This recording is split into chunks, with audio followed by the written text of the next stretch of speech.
Hey everybody, I'm John Granado. That's Josh Jordan. You can hear us on ESPN 97.5 and 92.5. You can also see Josh's work at sportsmaphouston.com. Hit subscribe if you haven't yet so you get all of our YouTube content right here. The big news this week, Carlos Correa, the Giants backing out of the deal, Josh, and the Mets swooping in to get him. The difference of opinion about his medicals. And by the way, it wasn't his back. I can tell you that with absolute certainty. It was about his ankle injury. That was from when he was in the minors and got an operation, and he hasn't had any ankle problems anyway. I think that it was just about buyer's remorse for the San Francisco Giants. I think that they had seen that 13 years was probably not a good deal, and they weren't going to throw $350 million at him. Yeah, you're probably right, John. What I wonder is it, more the GM? Is it more the owner? I know you make the point the owners make these big deals, especially $300 million. But with Pete Patilla coming over from the Astros, he should have known Carlos's medical history better than any other GM. He went over there in October. He'd been with the Astros for like 12 years. So I wonder if he saw how Jeff Luhnow does things, how the Astros do things. They don't win by throwing around 12, 13-year contracts for $350 million. I wonder if maybe he was like, this is not how you build something. I wonder if that might have factored in as well. Well, in fairness, Patilla didn't see his medicals, didn't see his X-ray on his ankle until after he took the physical. So he wouldn't have known about that. He knew about the ankle. He just didn't know how bad it looked in an X-ray, right? Yeah. But I'm with you, although the general managers don't make decisions on $350 million players. They just don't.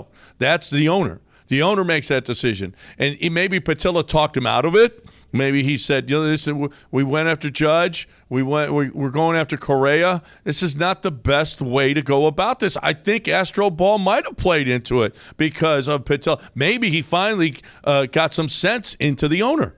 I think that had to have something to do with it. Either that or Carlos didn't really want to be there. But, they pretty much agreed on a deal. And then I saw some more quotes from Boris that he was talking to the Giants like, hey, you need to get back to me. If you don't get back to me, I'm going to get other teams involved. And they were like, yeah, we still have some questions. So he moved on.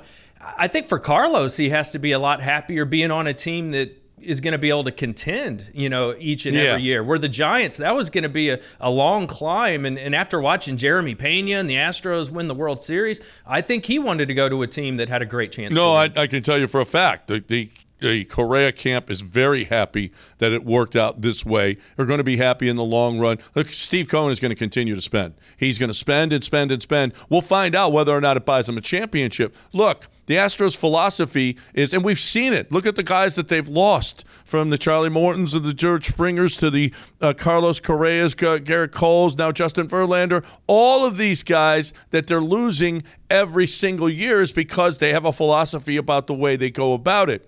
If the Astros continue this philosophy and other teams spend like the Mets are spending and they don't win and the Astros continue to win, it might catch up. It's probably going to catch up to the Astros someday. But look, other teams are going to go, we ain't doing it. Hey, maybe you can keep on doing this, Cohen, but we ain't. No, and when you keep spending like that, you start losing draft compensation.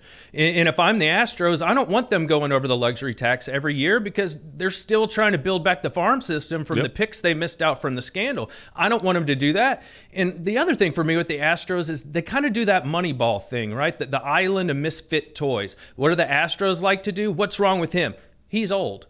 But they're like, we don't care because we're only going to sign him for like a 2-year deal. That's it. So if it doesn't work, we don't get burned in the long term. So, you look at the A's, how they brought in David Justice, with the Moneyball example. They're like, oh, he's old. Why we want him? Well, because we can get a good deal on him and he's still productive for now. And we're not going to be on the hook long term for a bad contract. Well, and the good news for the Astros is that the Springer losses, Correa, Verlander, Cole, all those contracts are up. They don't have any big guys that are going to be up for a couple of years now.